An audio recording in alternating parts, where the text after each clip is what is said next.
Eu tinha só 11 anos quando meu pai me vendeu. Me vendeu mesmo, como se vende uma bezerra no curral. Nem sabia direito o que era ser mulher. Ainda brincava de boneca de sabugo quando ele chegou em casa naquele dia, com os olhos vermelhos de cachaça, dizendo que eu tinha que arrumar minhas tralhas porque ia embora no outro dia. Minha mãe chorou tanto que os olhos ficaram inchados, mas não disse uma palavra. Naquele tempo, mulher não contrariava marido. E eu não entendia nada. Só sabia que tinha que colocar minhas 3 mudas de roupa numa trouxinha de pano e me despedir de tudo que conhecia. Na manhã seguinte, uma carroça parou na porta de casa. O homem nem desceu para me buscar. Meu pai me entregou como se fosse um saco de milho, recebeu umas moedas e virou as costas. A última coisa que vi da minha mãe foi ela na janela, com o avental no rosto, chorando baixinho. A carroça balançava tanto na estrada de barro que eu enjoei. Mas não era só o balanço, era o medo. O medo de não saber onde eu estava indo, do que iam fazer comigo. Eu era só uma criança, e ninguém me explicou nada. Quando chegamos na fazenda, o portão era grande e pesado. A casa era maior que tudo que eu já tinha visto na vida. E foi ali, sentada naquela carroça, com minha trouxinha no colo, que eu entendi. Eu só sabia que a partir daquele dia, eu tinha deixado de ser criança. Mas o que me salvou foi algo que ninguém esperava. Para vocês entenderem como chegou a esse ponto, preciso contar como era a vida lá no nosso sítio. Era 1957, interior da Paraíba, numa região que quando chovia era pouco, e quando não chovia era pior ainda. A terra rachada que nem couro velho, o açude seco mostrando o fundo de barro duro e a gente vivendo do que dava e do que não dava. Éramos em 9 filhos. 9 bocas para alimentar numa casa de taipa que mal cabia a gente toda.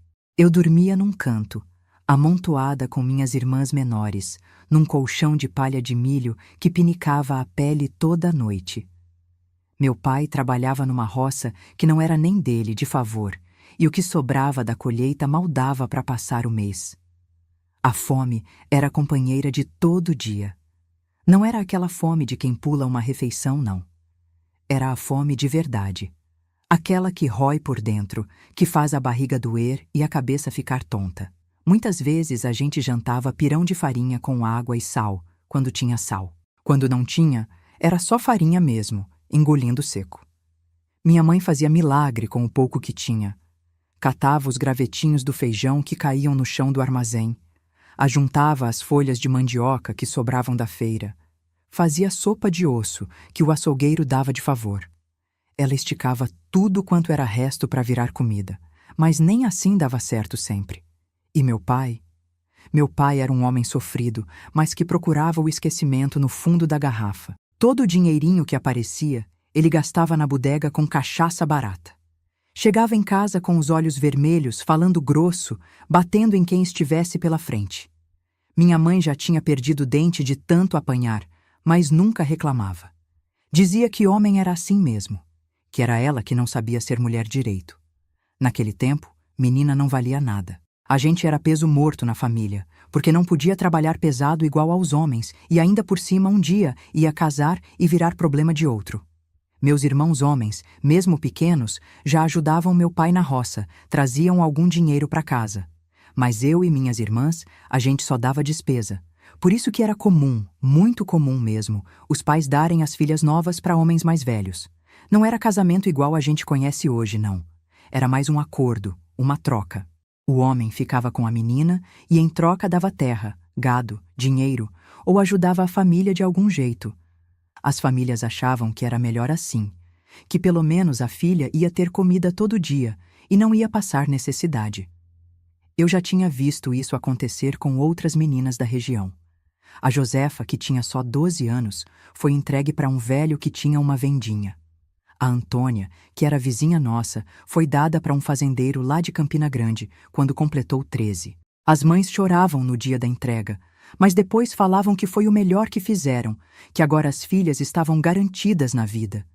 Ninguém perguntava o que a menina achava. Ninguém explicava nada pra gente. A gente só sabia que um dia nosso pai ia chegar em casa e dizer que arrumou um marido pra gente. E pronto. Era assim que funcionava. Menina não tinha voz, não tinha vez, não tinha escolha.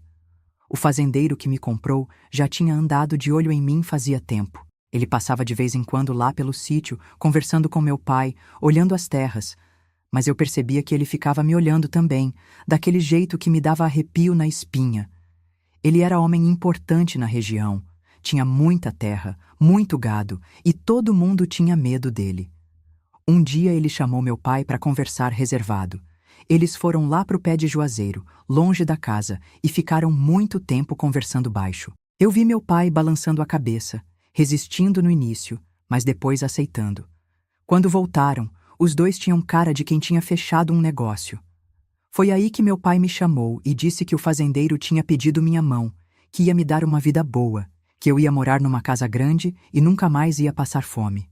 Falou que era uma bênção de Deus, que menina da minha idade sonhava com uma oportunidade dessas.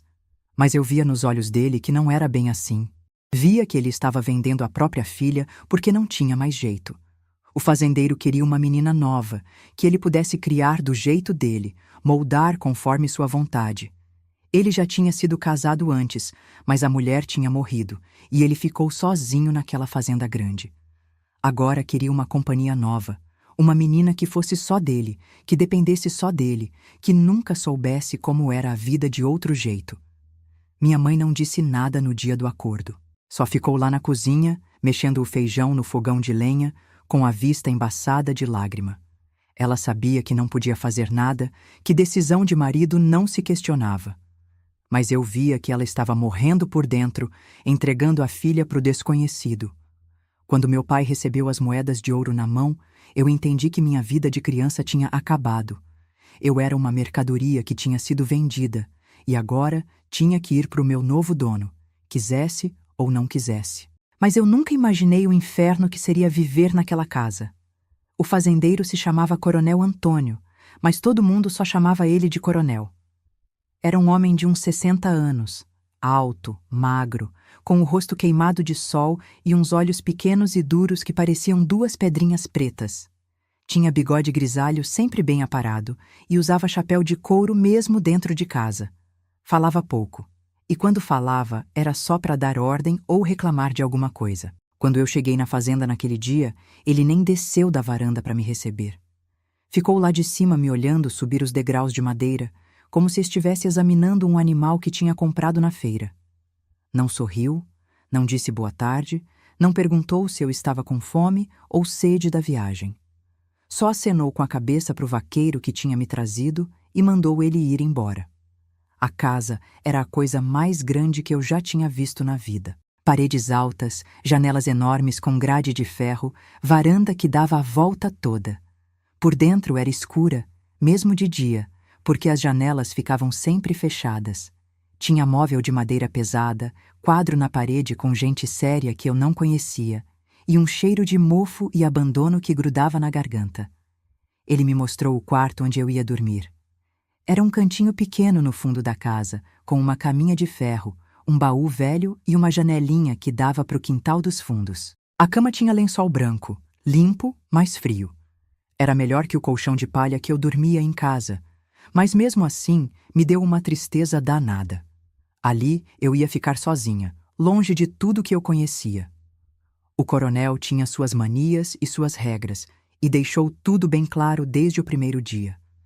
Eu tinha que acordar antes do sol nascer, tomar banho, me arrumar e estar na cozinha quando ele descesse para tomar café. Não podia fazer barulho, não podia correr pela casa, não podia tocar nas coisas dele sem permissão. E, principalmente, não podia conversar com os empregados da fazenda. Ele me tratava como se eu fosse um bichinho de estimação que ele tinha arrumado para fazer companhia. Mandava eu sentar do lado dele na hora das refeições, mas não perguntava se a comida estava boa, se eu estava me sentindo bem, se sentia saudade de casa. Só ficava lá, mastigando devagar, olhando para mim de vez em quando como se estivesse conferindo se eu ainda estava ali. De manhã, ele saía para cuidar dos negócios da fazenda e eu ficava sozinha naquela casa grande. A dona Sebastiana, que era a mulher que cuidava da cozinha, era uma senhora já idosa que falava pouco e evitava olhar muito para mim. Eu percebia que ela tinha dó da minha situação, mas também tinha medo do patrão. Ela me dava comida, me ensinou onde ficavam as coisas, mas sempre com pressa, sempre olhando para os lados como se estivesse fazendo algo errado. O coronel não deixava eu sair da casa. Dizia que lugar de menina era dentro de casa, que lá fora tinha perigo, que eu podia me machucar ou me meter em encrenca. Quando eu perguntei se podia pelo menos ir até a cerca ver as vacas, ele disse que não, que eu não tinha nada que procurar no curral, que meu lugar era ali dentro, aprendendo a ser uma mulher direita. Ele também proibia eu de escrever carta para minha família. Dizia que agora eu pertencia àquela casa, que tinha que esquecer a vida de antes e me acostumar com a nova realidade. Quando eu chorava pedindo para mandar notícia para minha mãe, ele ficava bravo e dizia que eu era mal agradecida, que ele tinha me tirado da miséria e eu só sabia reclamar. As noites eram o pior momento. Depois do jantar, ele ficava na varanda fumando cigarro de palha e tomando cachaça. Às vezes ele me chamava para sentar perto dele e ficava lá falando sozinho sobre a fazenda, sobre os problemas com os empregados, sobre a seca que não vinha e a chuva que não chegava. Mas não era conversa, não. Era como se ele estivesse falando com uma parede. Outras vezes ele ficava me olhando de um jeito que me dava medo. Um olhar comprido, devagar, como se estivesse pensando coisas que eu não queria nem imaginar. Nessas horas eu fingia que estava com sono e pedia licença para ir dormir. Ele sempre deixava, mas eu sentia que aquele olhar me seguia até o quarto. Ele controlava tudo o que eu fazia. Que roupa eu vestia, que comida eu comia, que hora eu acordava e que hora eu dormia. Se eu quisesse tomar banho fora do horário que ele determinava, tinha que pedir permissão. Se eu quisesse ficar um pouco mais na varanda olhando as estrelas, ele mandava eu entrar porque não era hora de mulher ficar do lado de fora. O coronel me tratava como se eu fosse uma boneca que ele tinha comprado para brincar quando tivesse vontade. Eu não era gente para ele, não tinha vontade própria, não tinha sentimento. Era só um objeto que estava ali para fazer a vontade dele e pronto. Quando eu chorava de saudade, ele ficava irritado. Dizia que eu era fresca, que estava reclamando de barriga cheia, que menina da minha idade devia agradecer por ter casa, comida e roupa limpa. Que eu era mal agradecida por não reconhecer a sorte que tinha. Ele nunca levantou a mão para me bater, mas não precisava. O medo que eu sentia dele era pior que qualquer pancada. Era um medo que ficava grudado na alma, que fazia eu andar na ponta dos pés, falar baixinho, existir pouco para não incomodar. Eu era só uma menina de 11 anos, mas ali naquela casa eu me sentia como um passarinho preso numa gaiola pequena demais. Não podia voar, não podia cantar, não podia nem abrir as asas direito. Só ficava ali, esperando a hora da comida, a hora do banho, a hora de dormir, sem saber se um dia ia poder ser livre de novo. Eu era só uma menina. E ele queria me moldar como se fosse um bicho novo. Até que um dia eu ouvi uma voz diferente no curral. Foi numa manhã de domingo que eu ouvi aquela voz diferente no curral. O coronel tinha saído cedo para a cidade resolver uns negócios, e eu estava na cozinha ajudando a dona Sebastiana a lavar a louça do café quando escutei alguém cantarolando baixinho lá nos fundos. Era uma voz de homem, mas não era grossa nem brava igual a do coronel. Era uma voz suave que parecia conversar com os bichos. Fiquei curiosa e me escondi atrás da janela da cozinha para espiar. Era um rapaz novo, devia ter uns 20 e poucos anos, moreno queimado de sol, magro mas forte, cuidando dos cavalos com um jeito carinhoso que eu nunca tinha visto ninguém ter com o animal. Ele escovava o pelo de uma égua preta, conversando com ela baixinho, como se ela fosse gente. O nome dele era Antônio, mas todo mundo chamava de Tonho. Ele tinha chegado na fazenda fazia pouco tempo, vindo lá de Patos, procurando trabalho. Era órfão de pai e mãe, criado por uma tia que morreu quando ele estava ficando moço. Não sabia ler nem escrever, mas entendia de bicho como ninguém. Os cavalos obedeciam ele só com um assobio. As vacas se acalmavam quando ele chegava perto. Tonho era diferente de todos os homens que eu conhecia. Não gritava, não xingava, não batia nos animais quando eles não faziam o que ele queria. Tinha paciência, falava mansinho, esperava eles entenderem e, principalmente, ele sorria. Sorria para os bichos, sorria para o sol, sorria até quando estava sozinho fazendo o serviço. Nos primeiros dias, a gente só se olhava de longe. Ele no curral, eu na janela da cozinha ou na varanda quando o coronel não estava vendo. Eram olhares rápidos, meio envergonhados, mas eu sentia que tinha alguma coisa diferente naqueles olhos. Não era o olhar duro do coronel, que me fazia sentir como um objeto. Era um olhar gentil, que me fazia sentir como gente. Um dia, eu estava no quintal dos fundos estendendo as roupas no varal, quando uma das galinhas fugiu e foi parar perto do curral. Eu corri atrás dela, esquecendo que o coronel tinha proibido eu de chegar perto de onde os empregados trabalhavam. A galinha estava assustada, correndo de um lado para o outro, e eu não conseguia pegar. Foi quando Tonho apareceu. Ele se abaixou devagar, fez um barulhinho com a boca, e a galinha foi direto para a mão dele, mansinha como um cordeiro. Ele sorriu para mim e entregou a bicha. E quando nossas mãos se tocaram por um segundo, eu senti um arrepio diferente. Bom, que subiu pelo braço e foi direto para o coração. A partir daquele dia, Tonho começou a arranjar jeitos de me ajudar sem o coronel perceber. Quando eu estava no quintal, ele jogava milho para os pintinhos perto de onde eu estava, só para poder ficar perto. Quando eu ia buscar lenha no quintal dos fundos, ele já tinha deixado um feixe pronto, amarradinho, no lugar onde eu sempre pegava. Ele também começou a deixar pequenos presentes escondidos para mim.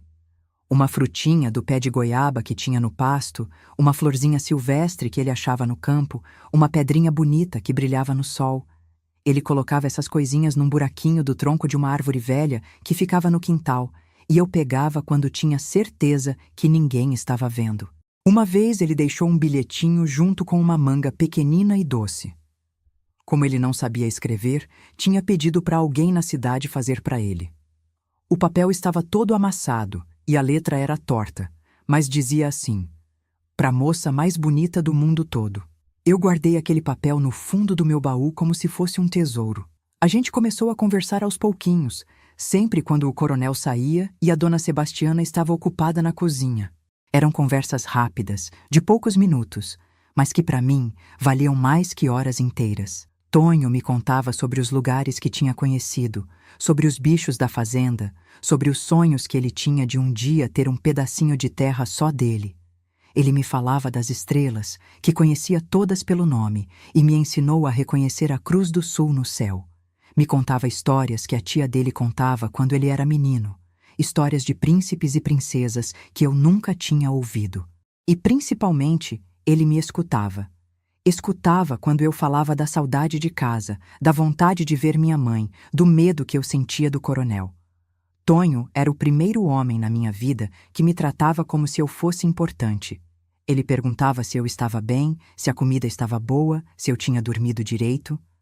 Perguntava minha opinião sobre as coisas como se o que eu pensava tivesse valor. E quando eu chorava, ele não dizia que eu era fresca igual o coronel. Ele ficava quieto, respeitando minha tristeza. Às vezes colocava a mão no meu ombro para me consolar. Eu comecei a viver pelos momentos em que a gente podia se encontrar. Acordava de manhã, pensando se ia conseguir vê-lo naquele dia. Passava as horas olhando pela janela, esperando ele aparecer no curral.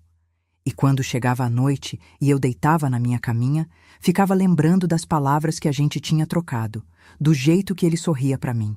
Era um sentimento que eu nunca tinha sentido antes. Não era igual ao carinho que eu sentia pela minha mãe ou pelos meus irmãos. Era uma coisa diferente, que fazia meu coração bater mais rápido, que fazia eu sorrir sozinha, que fazia eu me sentir viva mesmo naquela prisão. Tonho me ensinava coisas também. Me mostrou como assobiar igual ele fazia para os cavalos, como reconhecer quando ia chover pelo jeito que as formigas andavam, como fazer um barquinho de papel para botar na água da chuva.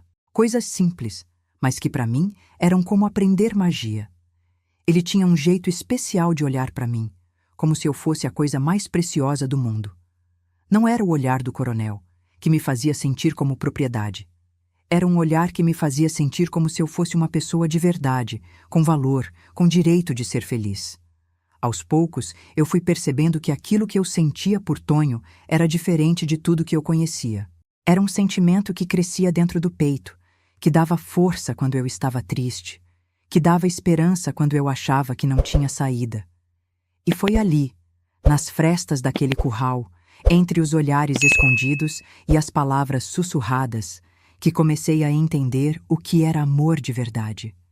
Com o passar dos dias, as conversas com Tonho foram ficando mais longas e mais íntimas. O coronel tinha o costume de viajar para a cidade uma vez por semana para resolver negócios, e nesses dias eu me sentia como um passarinho que conseguia esticar as asas pela primeira vez.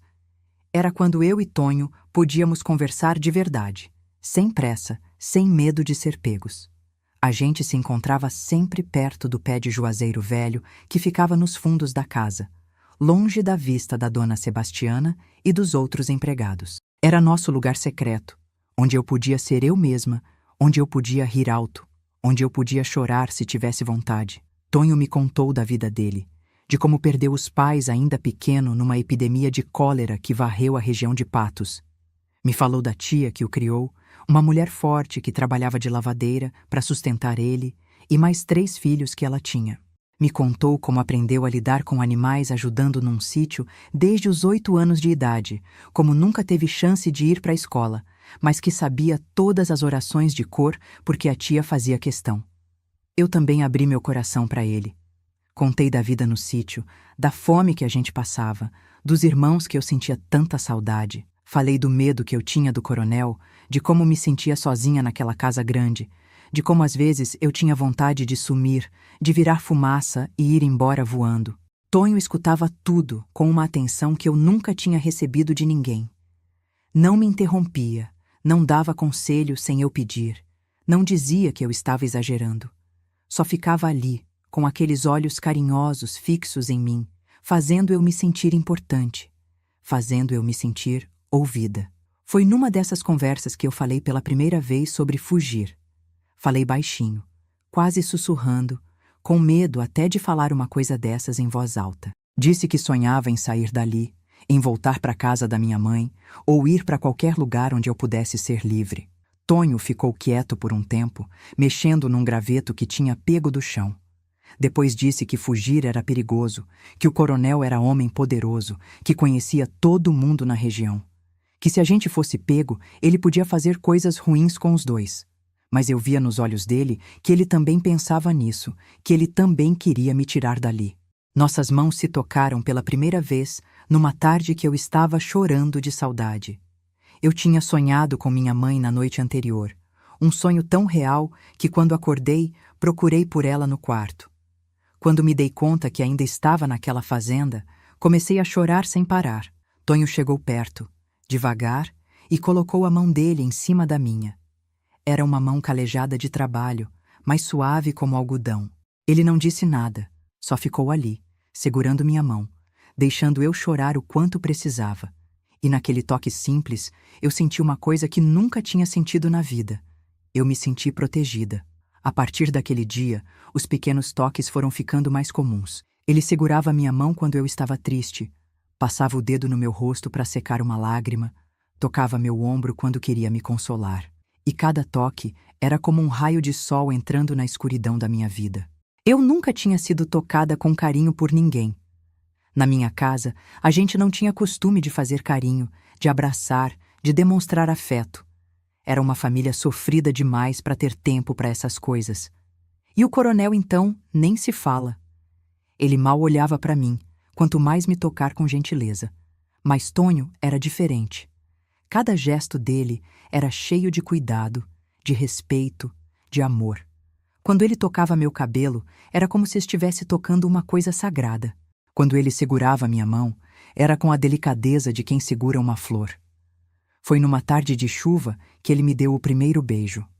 A gente estava embaixo do juazeiro, vendo a água cair, quando ele se chegou mais perto e disse que eu era a coisa mais bonita que tinha visto na vida. Disse que desde o primeiro dia que me viu, soube que eu era especial, que eu não merecia viver daquele jeito. Ele se aproximou devagar, perguntou com os olhos se podia me beijar. Eu não sabia nem o que era um beijo direito, mas senti que queria. Fechei os olhos e senti os lábios dele tocarem os meus, suave como o vento. Foi só um toque rápido, inocente, mas que me fez sentir como se eu tivesse descoberto um mundo novo. Naquele momento, eu entendi o que as pessoas falavam quando diziam a palavra amor. Não era só gostar, não era só ter carinho. Era uma coisa maior, que tomava conta do corpo todo, que fazia a gente querer estar perto da pessoa para sempre, que fazia a gente ser capaz de qualquer coisa por ela. Tonho me fazia sentir viva.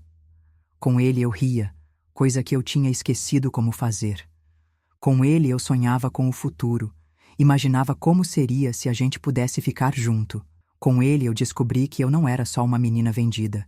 Eu era uma pessoa que podia amar e ser amada. A gente começou a fazer planos.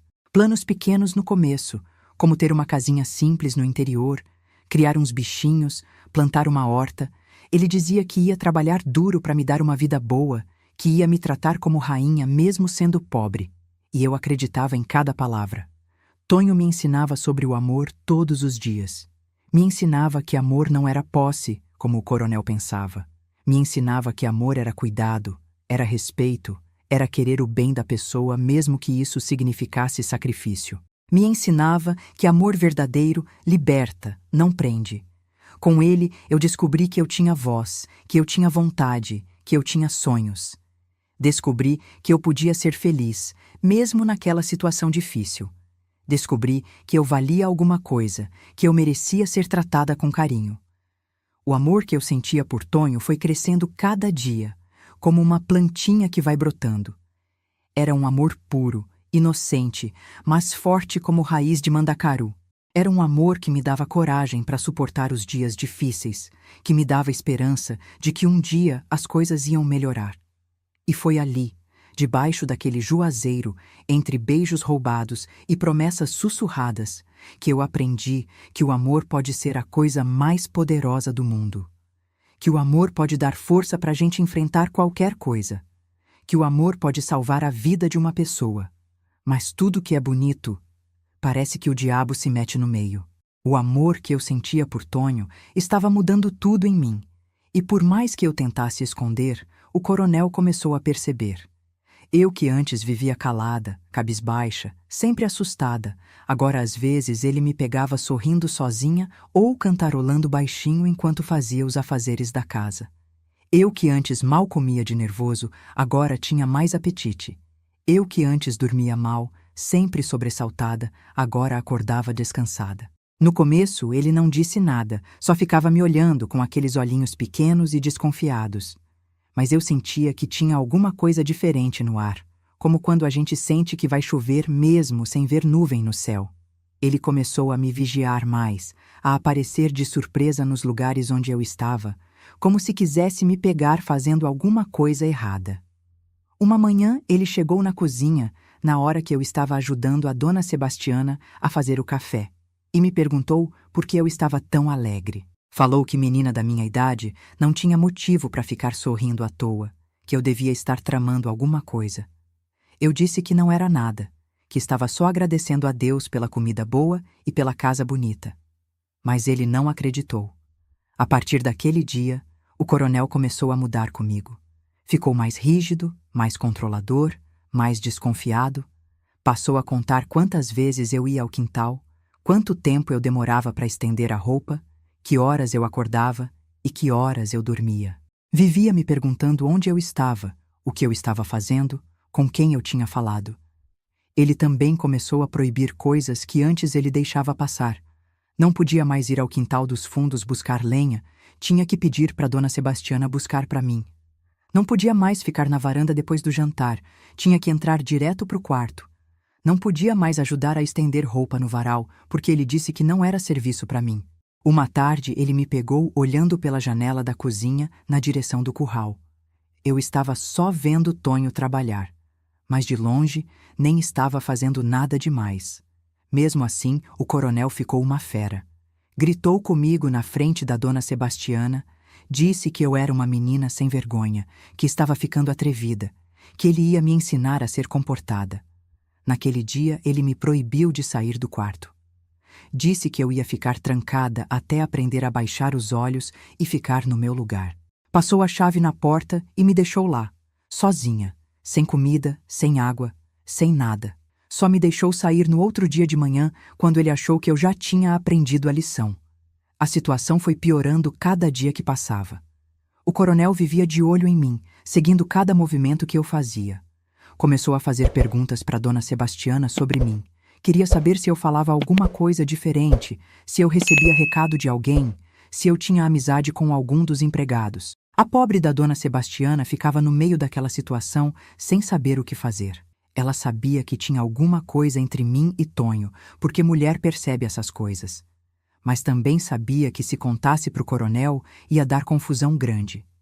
Então ela ficava ali, dividida, tentando me proteger, mas sem poder fazer muito. O coronel também começou a desconfiar de Tonho. Vivia aparecendo no curral de surpresa, inventando serviço extra para ele fazer, mandando ele trabalhar mais longe da casa. Começou a reclamar do trabalho dele, coisa que nunca tinha feito antes, porque Tonho era bom empregado, cuidava bem dos bichos. Uma manhã ele chegou perto de Tonho e disse que tinha ouvido falar que ele estava olhando demais para dentro da casa, que estava se metendo onde não devia. Tonho negou. Disse que só cuidava do seu serviço, mas o coronel não acreditou. Disse que ia ficar de olho, que se pegasse ele fazendo alguma coisa fora do lugar, ia mandar embora na mesma hora. Eu e Tonho tivemos que parar de nos encontrar. Era perigoso demais, o coronel estava sempre por perto, sempre vigiando. A gente só conseguia trocar olhares de longe, quando tinha certeza que ninguém estava vendo. Mas até isso estava ficando difícil. A tensão na casa era tanta que dava para cortar com faca. O coronel vivia carrancudo, resmungando sozinho, falando que tinha coisa errada acontecendo debaixo do nariz dele. Eu vivia com medo, pisando em ovos, tentando não dar motivo para ele desconfiar mais ainda. Foi numa tarde que tudo explodiu. Eu estava no quintal, bem perto da casa, só pegando umas roupas que tinham secado no varal, quando o vento derrubou uma das minhas combinações. A peça voou longe e foi parar perto do curral. Eu corri atrás, sem pensar no perigo. Tonho viu a roupa voando e foi pegar para mim. Quando ele se abaixou para apanhar a combinação, nossas mãos se tocaram por um segundo. Foi só isso, um toque inocente, rápido, mas o coronel estava vendo da janela da casa. Ele desceu correndo, com a cara vermelha de raiva, gritando que tinha pego a gente no flagra. Disse que sabia que tinha safadeza rolando, que a gente estava se encontrando escondido, que eu era uma menina sem vergonha e Tonho era um aproveitador. Tonho tentou explicar, disse que não tinha nada demais, que só estava ajudando a pegar a roupa que tinha voado. Mas o coronel não quis saber de explicação. Pegou um chicote que estava pendurado na parede do curral e começou a bater em Tonho na frente de todo mundo. Eu gritei, implorei para ele parar. Disse que a culpa era minha, que Tonho não tinha feito nada de errado. Mas quanto mais eu falava, mais ele batia. O couro do chicote cortava as costas de Tonho, que não gritava, não pedia clemência, só aguentava apanhando em silêncio. Quando o coronel se cansou de bater, mandou Tonho ir embora da fazenda na mesma hora. Disse que não queria mais ver a cara dele por ali, que se ele aparecesse de novo, ia chamar os capangas para dar uma surra pior. Tonho me olhou uma última vez, com os olhos cheios de dor, e saiu caminhando com as costas em carne viva. Depois o coronel se virou para mim e disse que a partir daquele dia eu ia ficar trancada no quarto, que só ia sair para comer e para tomar banho, e sempre com ele por perto. Que ia me ensinar a ser uma menina comportada, nem que fosse na base da pancada. Naquela noite, deitada na minha cama, eu chorei como nunca tinha chorado na vida. Chorei de raiva, de medo, de saudade. Chorei pensando em Tonho machucado por minha causa, pensando que talvez eu nunca mais ia ver ele de novo. Eu achava que a gente ia morrer ali, separados. Passaram-se 3 semanas desde que Tonho tinha sido expulso da fazenda. 3 semanas que pareceram 3 anos para mim. Eu vivia trancada no quarto, só saía para comer e tomar banho, sempre com o coronel me vigiando de perto. Ele não falava comigo, só me olhava com aqueles olhos duros, como se eu fosse um bicho perigoso que precisava ficar na coleira. A Dona Sebastiana era a única pessoa com quem eu podia trocar algumas palavras, mas sempre com muito cuidado, sempre em voz baixa, sempre olhando para os lados. Ela me trazia a comida no quarto, me dava banho morno quando eu ficava doente de tanto chorar, me fazia chá de erva cidreira quando eu não conseguia dormir. Foi numa dessas visitas que eu resolvi me abrir com ela. Não aguentava mais ficar sozinha com aquela dor no peito, precisava dividir com alguém. Contei para ela sobre meus sentimentos por Tonho, sobre como a gente se gostava, sobre como eu sentia que ia morrer se continuasse vivendo daquele jeito. A dona Sebastiana me escutou em silêncio, balançando a cabeça com pena. Quando terminei de falar, ela ficou quieta por um tempo, mexendo nas mãos como fazia quando estava nervosa. Depois disse baixinho que também já tinha sido nova, que também já tinha sofrido por amor, que sabia como era ter o coração partido. Ela me contou que quando era moça tinha se apaixonado por um rapaz da cidade, mas o pai dela não deixou eles se casarem porque o moço era pobre. Obrigou ela a casar com um homem rico que ela não amava, e ela passou a vida toda sofrendo, fingindo ser feliz. Disse que não tinha tido coragem de lutar pelo amor dela, e que se arrependeu disso a vida toda.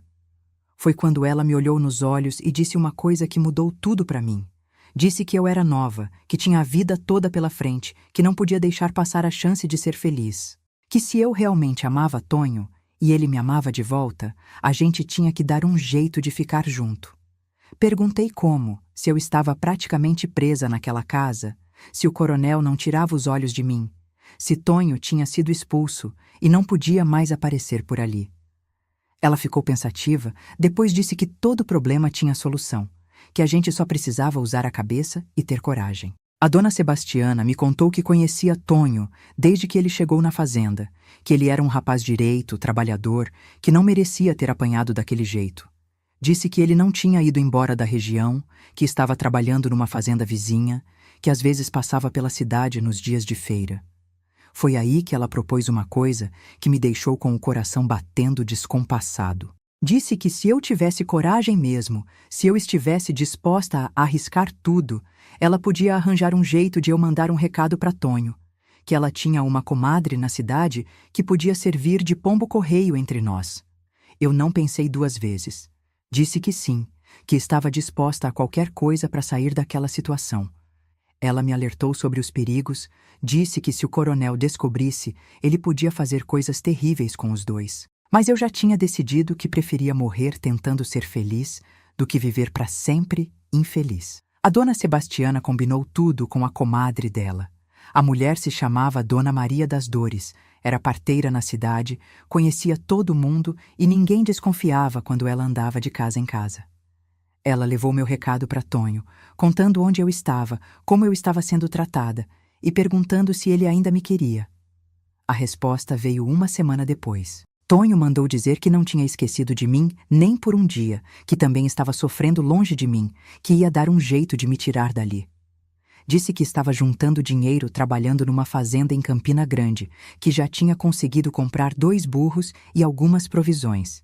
A partir daí, a gente começou a trocar bilhetes toda semana através da Dona Maria das Dores. Eu escrevia no papel que a Dona Sebastiana arrumava, contando como estava, mandando meu amor, dizendo que tinha força para esperar.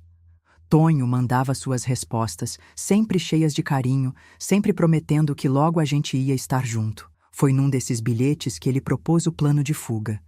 Disse que a gente podia sair numa noite de lua cheia para ter claridade no caminho, que ele conhecia as trilhas da mata, sabia como chegar até a estrada principal sem passar perto de outras fazendas, que depois a gente podia pegar uma condução para longe, para um lugar onde ninguém conhecesse a gente. O plano era arriscado, mas era a nossa única chance. A gente combinou que ele ia aparecer na mata atrás da casa numa quinta-feira de noite, quando o coronel costumava ir para a cidade beber na bodega com os amigos. Eu ia sair escondida, levando só o essencial numa trouxinha pequena. A dona Sebastiana ia me ajudar. Ela ia deixar a porta dos fundos aberta, ia preparar um pouco de comida para a viagem, ia dar um jeito de distrair os cachorros para eles não latirem quando eu saísse. Em troca, eu prometi que quando chegasse no lugar seguro, ia mandar notícias para ela saber que estava bem. Nas semanas que antecederam a fuga, eu vivi numa ansiedade terrível. De dia, tentava agir normal para o coronel não desconfiar. De noite, ficava acordada imaginando como seria a fuga, pensando em todos os perigos que a gente podia enfrentar. Às vezes, a coragem sumia e eu pensava em desistir. Mas aí lembrava do amor que eu sentia por Tonho e a vontade de ser livre ficava mais forte que o medo. Eu comecei a me preparar em segredo. Guardei um par de alpercatas velhas que ninguém ia sentir falta, uma muda de roupa limpa, um pente que minha mãe tinha me dado antes de eu sair de casa. A dona Sebastiana me deu um pouco de rapadura, uns pedaços de carne seca, uma cabaça pequena para levar água. A data foi marcada. Quinta-feira, 15 de agosto, na lua cheia. Tonho ia me esperar na mata às 10 horas da noite, perto da cerca dos fundos. A gente ia seguir pela trilha que levava para o açude seco, depois pegar a estrada velha que ia dar na cidade vizinha. Na véspera da fuga, eu mal consegui comer. O estômago estava embrulhado de nervoso, as mãos suavam frio, o coração batia tão forte que eu achava que todo mundo podia ouvir. A dona Sebastiana percebeu meu estado e me fez um chá calmante. Disse para eu tentar dormir um pouco para ter força no dia seguinte. Mas como dormir sabendo que no outro dia minha vida ia mudar para sempre? Sabendo que ou eu ia conseguir a liberdade ou ia me meter numa encrenca danada. Fiquei a noite toda acordada, olhando pela janela, pedindo a Deus que desse tudo certo, que protegesse eu e Tonho naquela empreitada perigosa. Quando chegou a quinta-feira, o coronel saiu depois do jantar como sempre fazia. Eu fingi que estava com sono e pedi licença para ir dormir cedo. Ele nem desconfiou, só acenou com a cabeça e continuou fumando o cigarro de palha na varanda. Às 9h30 da noite, eu estava pronta. Trouxinha amarrada, alpercatas nos pés, coração disparado. A dona Sebastiana veio no meu quarto, me abraçou forte, me benzeu e disse que Deus ia me proteger. Depois me levou até a porta dos fundos, que ela já tinha deixado destrancada. Quando botei o pé para fora da casa, senti uma mistura de medo e alívio que nunca tinha sentido na vida. Era a primeira vez em meses que eu saía daquela prisão. O ar da noite estava fresco, a lua brilhava no céu como um farol iluminando meu caminho para a liberdade. Mas naquela madrugada, o mundo quase acabou para mim. Caminhei na ponta dos pés pelo quintal dos fundos, com o coração batendo tão forte que parecia que ia sair pela boca. A lua estava redonda e clara no céu, iluminando tudo como se fosse dia. Era uma bênção para a gente ver o caminho, mas também um perigo, porque qualquer um que olhasse podia me enxergar. Quando cheguei perto da cerca dos fundos, vi uma sombra se mexendo atrás das árvores. Era Tonho. Ele apareceu devagarinho, com 2 burros pequenos na corda, carregados com alforjes. Quando me viu, o rosto dele se iluminou como se tivesse visto um anjo. A gente se abraçou ali mesmo, apertado, como se quisesse nunca mais se soltar. Tonho estava diferente do jeito que eu lembrava. Mais magro, com o rosto queimado de sol, mas os olhos continuavam os mesmos, cheios de carinho e determinação. Ele me ajudou a subir num dos burros, um bicho manso que nem se mexeu quando montei. Depois montou no outro e a gente saiu andando devagar pela trilha da mata. No começo foi tudo calmo. Os burros conheciam o caminho, pisavam firme mesmo no escuro das árvores. Tonho ia na frente, guiando, e eu atrás, agarrada na corda do animal. A gente não falava nada, só se comunicava com gestos, com medo de fazer barulho e chamar atenção. A mata estava cheia de barulhos da noite. Coruja piando, grilo cantando, vento balançando as folhas. Mas entre todos esses sons, meu ouvido estava treinado para escutar qualquer coisa diferente, qualquer barulho que pudesse significar perigo. A gente andou por mais de 1 hora pela trilha estreita, desviando de galho baixo, passando por riacho seco, subindo e descendo lombadas. Os burros suavam, mas continuavam firmes. Eu já estava começando a acreditar que a gente ia conseguir, que dali a pouco ia estar longe da fazenda, longe do coronel, livre para viver nosso amor. Foi quando eu escutei o primeiro barulho estranho. Um som de casco batendo na pedra, lá atrás, na direção da fazenda. Parei meu burro e fiz sinal para Tonho. Ele também ouviu, e o rosto dele ficou sério. A gente ficou parado, em silêncio, esperando, rezando para que fosse algum animal solto no pasto. Mas o barulho foi ficando mais forte, mais próximo. Não era um animal perdido, não. Era cavalo correndo, cavalo com homem em cima, cavalo vindo atrás da gente. Tonho me olhou com desespero e fez sinal para a gente correr. Ele bateu nas ancas do burro dele e saiu disparado pela trilha. Eu fiz a mesma coisa, mas meu burro era mais devagar, mais pesado. A distância entre nós foi aumentando e o som dos cascos atrás da gente foi ficando mais perto, mais ameaçador. Foi quando a gente ouviu o primeiro grito. Era a voz do coronel, gritando meu nome, mandando eu parar, dizendo que se a gente não voltasse, ele ia fazer coisas terríveis. A voz dele ecoava pela mata, cheia de raiva, cheia de ódio. O medo tomou conta de mim de um jeito que eu nunca tinha sentido. Era um medo que gelava o sangue, que fazia as pernas tremer, que dava vontade de desistir de tudo e se entregar. Mas aí eu olhei para Tonho, vi a coragem dele, vi como ele estava disposto a tudo para me salvar e encontrei forças para continuar. A perseguição foi ficando mais intensa. O cavalo do coronel era rápido, conhecia aquelas trilhas de cor. A gente escutava ele se aproximando, quebrando galho, pisando forte, gritando ameaças. Em alguns momentos parecia que ele estava quase alcançando a gente. Foi quando o desespero fez Tonho tomar uma decisão perigosa. Ele saiu da trilha principal e entrou numa picada mais estreita, mais difícil, que cortava por dentro da mata fechada. Era um caminho que ele conhecia, mas que era arriscado de noite, cheio de buraco, de pedra, de raiz de árvore. A gente seguiu por aquela picada, com os galhos arranhando o rosto, as folhas batendo no corpo. Os burros estavam cansados, suando, mas continuavam andando. Atrás de nós, o barulho do cavalo do coronel foi diminuindo, como se ele tivesse perdido nosso rastro. Quando a gente achou que tinha conseguido despistar ele, ouvimos um barulho que gelou nosso sangue. Era tiro.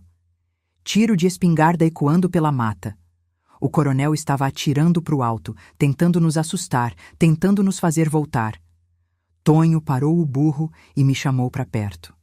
Disse baixinho que a gente precisava sair daquela trilha, que o coronel podia aparecer a qualquer momento.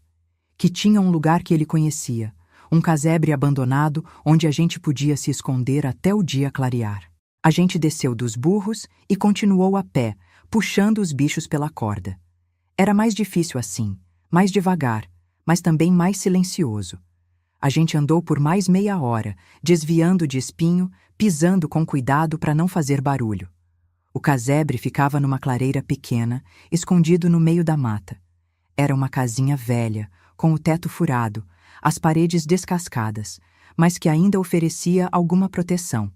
Tonho amarrou os burros atrás da casa e a gente entrou. Por dentro estava tudo empoeirado, cheio de teia de aranha, com cheiro de mofo e abandono.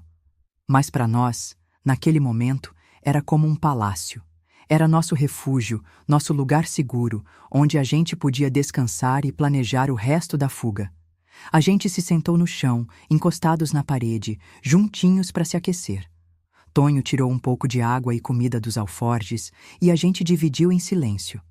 Eu estava tremendo, não sei se de frio, de medo ou de cansaço. Durante a madrugada, a gente ouviu o coronel passando perto várias vezes. Ele estava procurando a gente, gritando, ameaçando, prometendo vingança. Mas não chegou perto do casebre. Os burros ficaram quietos, como se entendessem que a vida de todos dependia do silêncio. Quando o sol começou a nascer, o barulho foi diminuindo. O coronel tinha desistido da perseguição, pelo menos por enquanto. A gente sabia que ele ia continuar procurando, que ia mandar gente atrás de nós, mas por enquanto estávamos a salvo. Tonho me abraçou e disse que o pior já tinha passado, que dali para frente ia ser mais fácil.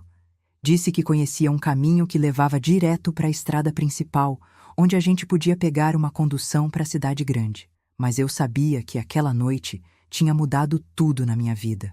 Eu tinha deixado para trás não só uma casa, mas uma vida inteira. Tinha escolhido o amor em vez da segurança, a liberdade em vez da prisão. E mesmo com todo o medo, com todo o perigo, eu não me arrependia. Ali, naquele casebre abandonado, com o cheiro de terra molhada entrando pelas frestas, com Tonho me abraçando forte, eu senti que tinha nascido de novo. que minha vida de verdade estava começando naquele momento. Mas ali, naquele casebre, a minha vida recomeçou. A gente ficou 3 dias escondidos naquele casebre, comendo pouco, bebendo água de um olho d'água que tinha perto, sempre de ouvido atento para qualquer barulho estranho. No terceiro dia, quando já não escutávamos mais nada, quando parecia que o coronel tinha desistido da caçada, Tonho disse que era hora de seguir viagem. A gente saiu de madrugada, pegou a trilha que levava para a estrada principal. Os burros estavam descansados, a gente tinha guardado bem a pouca comida que restava. Quando chegamos na estrada, ainda estava escuro, mas logo começaram a passar as primeiras carroças dos trabalhadores indo para a lavoura. Tonho parou uma carroça que estava indo para Campina Grande. O homem que guiava era conhecido dele, um tal de seu Zé Pequeno, que aceitou levar a gente em troca dos 2 burros. Foi um negócio que doeu no coração, porque aqueles bichinhos tinham sido nossa salvação, mas a gente precisava sumir de vez daquela região. Em Campina Grande, a gente desceu na rodoviária. Era a primeira vez na minha vida que eu via uma cidade grande, com tanto movimento, tanta gente, tanto barulho. Me senti perdida no meio de tanta gente, agarrada no braço de Tonho, como se ele fosse minha única segurança no mundo. Tonho tinha um primo que morava no Recife, que ele não via há muitos anos, mas que sempre dizia que se precisasse de ajuda, era só aparecer.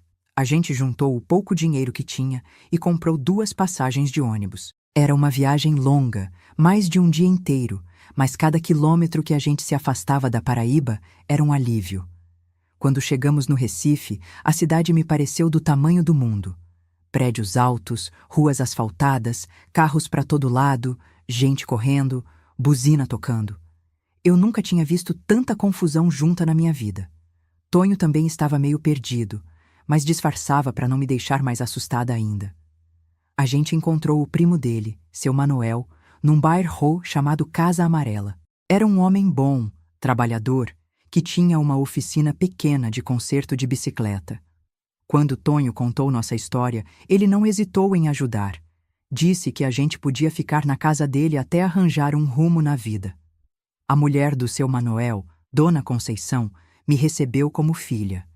Era uma mulher doce, que tinha perdido uma filha pequena de febre e que viu em mim uma chance de cuidar de alguém de novo. Ela me ensinou a viver na cidade, me mostrou onde comprar as coisas, como andar de ônibus, como me comportar no meio de tanta gente diferente. Tonho logo arranjou trabalho numa construção.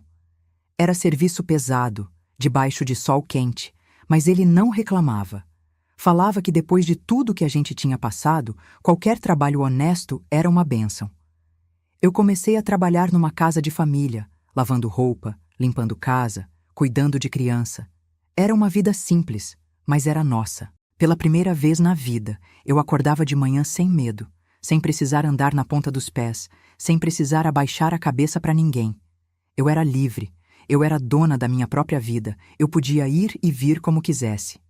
6 meses depois de ter chegado no Recife, eu e Tonho nos casamos.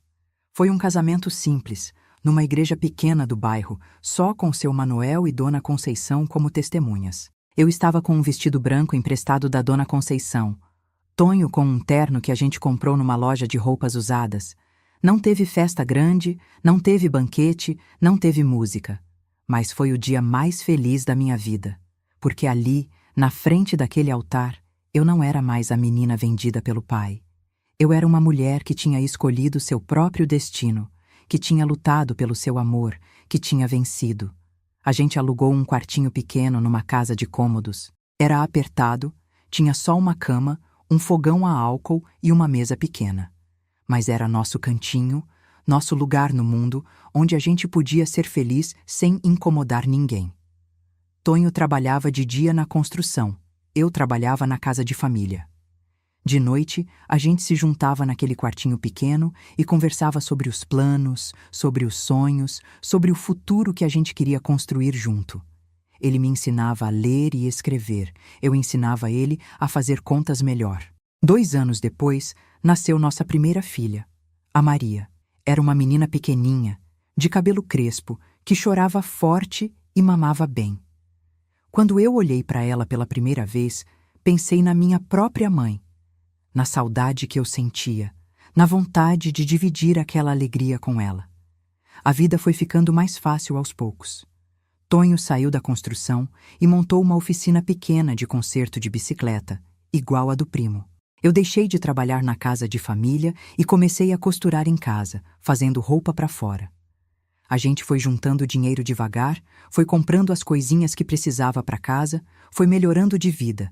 Nasceram mais filhos, o João, a Antônia, o Pedro. A casa foi ficando apertada, mas cheia de alegria, cheia de riso, cheia de amor. Eu olhava para os meus filhos e agradecia a Deus por ter tido coragem de fugir, por ter escolhido o amor em vez do medo. Anos depois, a gente soube que o coronel tinha morrido. A notícia chegou através de um conhecido que veio da Paraíba. Ele tinha morrido sozinho, na casa grande, sem família, sem ninguém para chorar por ele. Quando Tonho me contou, eu não senti raiva, não senti alegria. Senti foi pena. Pena de um homem que teve tudo na vida, mas nunca soube o que era amar de verdade. A gente nunca voltou para Paraíba. Tinha medo de que ainda tivesse gente lá que pudesse fazer mal para nós. Mas eu sempre mandava carta para minha mãe através de uma conhecida, contando que estava bem, que tinha casado, que tinha filhos. Ela nunca soube onde eu morava, mas sabia que eu era feliz. Com o passar dos anos, as feridas do passado foram sarando. A gente nunca esqueceu o que passou, mas aprendeu a viver com as lembranças sem deixar elas envenenarem o presente. Tonho continuou sendo o homem carinhoso que eu conheci no curral. Eu continuei sendo a mulher que ele ajudou a descobrir o próprio valor. A gente criou os filhos com muito amor, mas também com muita conversa. Sempre disse para eles que mulher não é propriedade de ninguém, que casamento tem que ser por amor, que ninguém tem direito de vender ou comprar gente. Queria que eles crescessem sabendo que todo mundo merece respeito, independente de ser rico ou pobre. Hoje, quando olho para trás, vejo que tudo valeu a pena. Cada lágrima, cada medo, cada noite mal dormida. Porque foi tudo isso que me trouxe até aqui, que me fez encontrar o amor verdadeiro, que me deu uma família bonita e uma vida cheia de significado. E mesmo com tanto sofrimento, eu faria tudo de novo, só para estar com ele. Se você também acredita que o amor pode mudar o destino de uma mulher, se inscreve no canal. Ainda tenho muito para contar. Hoje eu tenho 83 anos. Estou aqui, sentada na varanda da minha casa simples aqui no Recife, olhando para os meus netos brincando no quintal, e ainda não acredito em tudo que vivi. Parece que foi ontem que eu era aquela menina assustada sendo levada numa carroça, e ao mesmo tempo parece que se passaram 1000 anos. Tonho está ali na oficina, mesmo velhinho, ainda consertando bicicleta. Já não aguenta serviço pesado, mas não consegue parar. Diz que trabalho honesto nunca matou ninguém, que é isso que mantém ele vivo. Eu olho para ele e ainda vejo o mesmo rapaz gentil que conheci no curral, mesmo com os cabelos todos brancos, mesmo com as mãos enrugadas pelo tempo. A gente completou 60 anos de casado no mês passado. Os filhos fizeram uma festinha pequena, chamaram os vizinhos, teve bolo, teve música. Nada muito grande, porque a gente sempre foi gente simples. Mas quando eu olhei em volta, vendo meus 4 filhos criados, meus 12 netos correndo pelo quintal, meus 3 bisnetos nos braços das mães, eu agradeci a Deus por ter tido coragem naquela noite de lua cheia. Meus filhos cresceram sabendo da história, mas só os pedaços que eles podiam entender em cada idade. Quando eram pequenos, eu contava que a mamãe tinha vindo de muito longe para encontrar o papai. Quando ficaram moços, contei a verdade toda. Queria que eles soubessem de onde vinham. Queria que entendessem o valor da liberdade, o valor do amor verdadeiro. A Maria, minha filha mais velha, se formou professora. Uma coisa que até hoje me emociona, porque ela conseguiu estudar, coisa que eu nunca pude fazer direito. Ela sempre disse que queria ensinar as crianças a ler e escrever para que ninguém nunca mais fosse enganado por falta de conhecimento. O João virou mecânico, tem uma oficina maior que a do pai. A Antônia casou com um homem bom, tem 3 filhos e é dona de casa feliz. O Pedro se mudou para São Paulo, trabalha numa fábrica, manda dinheiro sempre que pode. Todos eles se casaram por amor. Todos eles escolheram seus próprios destinos. Nenhum dos meus filhos precisou passar pelo que eu passei, e isso para mim vale mais que todo o ouro do mundo. Às vezes, quando estou sozinha, eu penso na minha mãe. Ela morreu sem a gente se ver de novo, mas sempre soube que eu estava bem, que tinha conseguido construir uma família.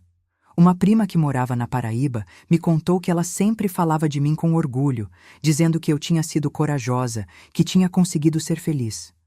Penso também na dona Sebastiana, que me ajudou tanto naquela época difícil.